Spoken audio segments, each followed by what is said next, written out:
अस्सलाम वालेकुम। जब 2021 में अफगानिस्तान ने दुनिया की सुपर पावर को शिकस्त दी, तो पूरे इस्लाम में खुशी की लहर दौड़ गई कि एक कमज़ोर से एक नातवाना मुल्क ने दुनिया की सुपर पावर को शिकस्त दी। और मैं बज़ात खुद यही समझ रहा था, बल्कि ज़्यादातर पाकिस्तानी भी यही समझ रहे थे कि ये एक नमूना बनेगा और ये बहुत आगे तरक्की करेगा। मगर वक्त गुजरने के साथ उन्होंने कुछ अच्छे इक़दामात भी किए, मगर वक्त गुजरने के साथ साथ हमारे जो तवक्कुआत थे वो कम होते जा रहे हैं और अफगानिस्तान जो है वो आइसोलेशन की तरफ जा रहा है। इसके बहुत सी वजूहात हैं, मगर खासकर जो पाबंदियां लगा रहे हैं ये अफगानिस्तान को बहुत ज्यादा नुकसान पहुंचा रहे हैं। मुल्ला हिबतुल्लाह साहब जो अपने आप को अमीरुल मोमिनीन कहते हैं, वो कंदहार के एक छोटे से कमरे में बैठे हैं और उसके इर्द गिर्द 4-5 बंदे हैं और वो जो कुछ उसको कहते हैं, जो मशवरा देते हैं, वो उसको कबूल कर लेते हैं और उसी के मुताबिक अपनी फरमान जारी करते हैं। उसकी एक और कमजोरी यही है कि वो कंदहार में भी बाहर नहीं आते, वो मीडिया का भी सामना नहीं करते और वो अफगानिस्तान के जितने बड़े शहर है, यानी काबुल में उनकी हुकूमत है, वो उधर भी नहीं आ रहे। हेरात एक बहुत बड़ा इंडस्ट्रियल सिटी है, इंडस्ट्रियल हब है अफगानिस्तान का, मगर वो उधर भी नहीं आ रहे। अच्छा, तो आज हम देखेंगे कि ये आखिर में अफगानिस्तान के साथ ये मसला क्यों है, ये क्यों तन्हाई की तरफ जा रहा है। उसकी कई वजूहात है, मगर मैं आज चंद वजूहात पर आपके साथ बात करूंगा। पहली बात तो यह है कि अभी जो 80 यूएन जनरल असेंबली का जो इजलास हो रहा है, दुनिया के सारे ममालिक आ रहे हैं और अपनी जो उनका ख्याल है, तस्वर है, अपनी फिक्र है, वो सामने पेश कर रहे हैं। और ये कोई आम, पहले ये फॉर्मेलिटी हुआ करती थी। इस वक्त दुनिया के हालात जो हैं वो बहुत ज्यादा बदल रहे हैं, बहुत ज्यादा जंगे जारी हैं और हमले हो रहे हैं। इसराइल ने मिडिल ईस्ट को बहुत ज्यादा परेशान किया है और फ्लोटेला जा रही है, यूक्रेन की जंग जा रही है, इंडिया और पाकिस्तान की जंग हो रही है। तो ये सारे इश्यूज जो हैं, दुनिया जो है ब्लॉक्स में तकसीम हो रही है, मगर हमें अफगानिस्तान कहीं नजर नहीं आ रहा। अभी जो मैं 80 जो यूएन जनरल असेंबली का सेशन हो रहा है, इसमें अफगानिस्तान नहीं गया, बल्कि उसका कोई मुस्तकिल मंदूब भी नहीं है। उसके 3 वजूहात है जिसकी वजह से अफगानिस्तान उधर उनका कोई भी नुमाइंदा उधर इस सेशन में तकरीर करने के लिए नहीं गया। पहली बात तो यह है कि इसको फॉर्मल रिकग्निशन नहीं मिली, किसी मुल्क ने इसको कबूल नहीं किया और यही उसकी नाकामी की एक बड़ी वजह है कि उनको किसी ने दावत नहीं।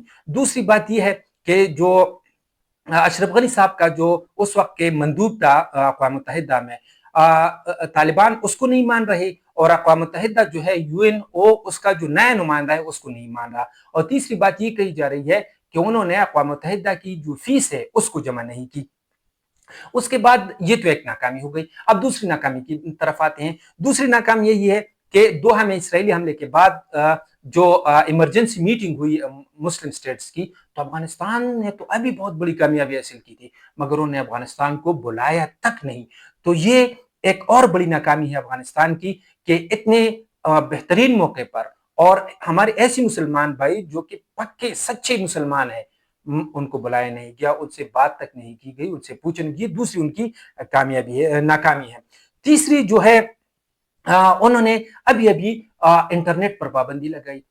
भाई साहब, इंटरनेट पर आप किस तरह पाबंदी लगा सकते हैं? जो भी जो अहम शहर है और खासकर जो अकलियतों के हैं, मतलब ताजिक, उज़्बक, हेरात वगैरह, कुंदूज, बलख, बदख्शा, उनमें जो फाइबर ऑप्टिक्स है उन पर मुकम्मल पाबंदी लगाई है और जो दूसरे 4G है उनकी नेटवर्क बहुत कमजोर है। तालिबान ये बात रख रही हैं कि ये फहाशी फैला रहे हैं और हम इस इस्लामी रियासत में इस किस्म की कोई इजाजत नहीं देंगे, मगर असल में खिचड़ी कुछ और पक रही है, क्योंकि हेरात और दूसरे शहर हैं, इनमें से एक जगह पर हमला भी किया गया है और 3 तालिबान को मारकर उनका असलहा भी छीन लिया गया है। तो ये उनकी आवाज को भी दबा रहे हैं ताकि वो जो है किसी से रवाबित भी न रखे और उनके खिलाफ आवाज भी ना उठे और उनकी जो पॉलिसियां हैं बिल्कुल सबको अपने कंट्रोल में कर ले। तो इसके अलावा जो इन लोगों के, बहुत से लोगों के रोजगार इंटरनेट से वाबस्ता है और इससे वो पैसे कमा रहे हैं, बड़े अच्छे अच्छे यूट्यूबर हैं अफगानिस्तान से, मगर उनका क्या बनेगा? अच्छा, बाकी बिजनेसेस है, ऑनलाइन बिजनेस है, उनका क्या बनेगा? इसके अलावा जो ट्रांजेक्शन है बैंकों का, उसका क्या बनेगा? आज के इस जदीद दौर में जबकि लोग अपनी सैटेलाइट स्पेस में पहुंचा रहे हैं, अफगानिस्तान ऑलरेडी जो नेटवर्क है उस पर पाबंदी लगा रहे हैं। उसके बाद जो पाबंदियों का एक सिलसिला जारी है, जो तीन बड़े नेटवर्क हैं कम्युनिकेशन के, जिसमें बीबीसी है, वॉइस ऑफ अमेरिका है, डीडब्ल्यू है, जो हमारे इलाके में काम करते हैं और पुश्तो जुबान में भी अपनी नशरियात चला रहे हैं, अफगानिस्तान ने उन पर भी पाबंदी लगी। अभी पिछले शालीमार जो मेला हो रहा था उस पर पाबंदी लगाई गई कि इसकी कोई वीडियो नहीं बनाई जाएगी और जो भी सहाबी है उनको इस अमल से मना किया गया। दूसरी तरफ जो नए घर बन रहे हैं, जो बड़े बड़े प्लाजे बन रहे हैं, उन पर भी पाबंदी है और जो घर बना रहे हैं उनसे कह रहे हैं कि आप बड़े बड़े जो हैं वो दीवारें बनाएंगे। यहां तक कि औरतों के छतों पर जाने पर भी पाबंदी लगाई है। तो भाई साहब, अफगानिस्तान का दूसरा नाम पाबंदी ही पाबंदी है। उसके बाद जो बच्चों की तालीम की है, लड़कियों की तालीम की, उस पर भी उन्होंने पाबंदी लगाई। भाई साहब, अफगानिस्तान में तो पहले से तालीम की शदीद कमी है। अच्छा, हम तो पुख्तून हैं और तालिबान सारे पुख्तून हैं, तो कल अगर किसी औरत की ऑपरेशन होगी तो कहाँ जाएगी? कौन उसका ऑपरेशन करेगा? एक मर्द करेगा या वो पाकिस्तान आएगी? अगर कोई जो माँ बच्चे को जन्म देगी तो अगेन वो मर्द की मौजूदगी में करेगी या वो भी पाकिस्तान आएगी? तो अब और दूसरी तरफ पूरी दुनिया में ये अफगानिस्तान की बदनामी का एक बहुत बड़ा जरिया बन रहा है कि उन्होंने लड़कियों की तालीम पर पाबंदी लगाई। पहले ये कह रहे थे कि ये आर्जी है, हम अपना जो सिलेबस है उसको चेंज कर रहे हैं, उसके बाद हम उसको इजाजत देंगे, हम जो कोई एजुकेशन है उसको खत्म करके हम अलग अलग एजुकेशन इदारे बनाएंगे, उससे ये मसला हल होगा। मगर अभी उन्होंने बाकायदा पाबंदी लगाई।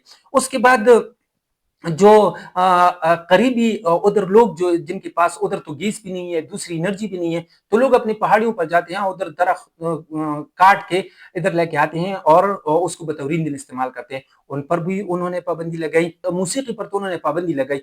जो लोकल मौसीकी है, जो पुख्तून कल्चर में हुज्र में होती है, जिसमें रहमान बाबा और दूसरे सूफी शुअरा की शायरी है वो पढ़ी जाती है, उस पर भी पाबंदी लगाई गई है। यहां तक कि जो अतन पूरी दुनिया में अफगानों का एक डांस है, लोकल डांस है और उनका एक किस्म का उनकी एक किस्म की पहचान है, उस पर भी उन्होंने पाबंदी लगाई कि इससे भी फहाशी फैल रही है।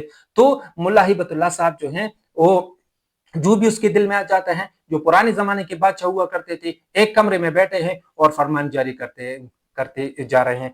तो हमारा तो यही वो तमन्ना थी, यही वो शौक था कि अल्हम्दुलिल्लाह एक इस्लाम के नाम पर, शरीयत के नाम पर एक रियासत वजूद में आई है और ये पूरी दुनिया के लिए, ये पूरे आलम इस्लाम के लिए एक नमूना बनेगा।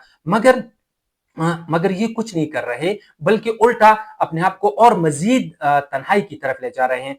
दूसरी तरफ अब ये अक़वाम मुत्तहिदा में लोग अफगानिस्तान पर बात कर रहे हैं। पाकिस्तान ने अफगानिस्तान पर बात की, अमेरिका ने पाकिस्तान पर बात की, ईरान ने पाकिस्तान पर बात की, दूसरे मुल्कों ने जो कि उनके करीबी पड़ोसी हैं उन्होंने उन पर बात की कि इधर दहशतगर्दी बढ़ रही है, मगर अफगानिस्तान मौजूद नहीं है। तो भाई साहब, लोग आप पर क्या कर रहे हैं? लोग आपके मुतालिक बात कर रहे हैं मगर आपकी मौजूदगी नहीं है। फिर का बगराम एयरबेस मांग रहा है और दूसरी तरफ आप मौजूद नहीं है, तो इसका फायदा क्या होगा, नुकसान क्या होगा? आप मौजूद नहीं है, आपके लिए इतने मसाइल पैदा होंगे। और याद रखें कि ये अफगानों की जो वापसी है ये भी आपकी वजह से बढ़ जाएगी, क्योंकि सारे मुल्क इकट्ठे हो जाएंगे और उनको ये यही पाकिस्तान को कहेंगे और सब इकट्ठे होकर यही बात करेंगे कि भाई साहब, तालिबान हुकूमत को किसी तरीके से उनको स्पेस नहीं देनी, उनके जो भी इधर अफगान मुहाजिरीन है उनको वापस भेज दो, ताकि अफगान तालिबान को पता चल जाएगा। तो चाइना भी आपसे खफा है, पाकिस्तान भी आपसे खफा है, ईरान के साथ भी आपके ताल्लुकात नहीं है, जो रशियन स्टेट्स हैं, सेंट्रल एशियन स्टेट, उनके साथ तो भी आपके ताल्लुकात नहीं है, अमेरिका के साथ भी है, इस्लामी ममालिक भी आपको कबूल नहीं कर रहे और आप तन्हाई की तरफ जा रहे हैं और दूसरी तरफ आप पाबंदी ही पाबंदी लगा रहे हैं। तो उम्मीद है कि अगर किसी भी तरीके से ये आवाज तालिबान हुकूमत को पहुंचे और ये पाबंदियां खत्म कर लें, तो ये लोग सुख का सांस भी लेंगे और ये खुशहाली और तरक्की की तरफ उनका कदम भी होगा। अल्लाह हाफिज।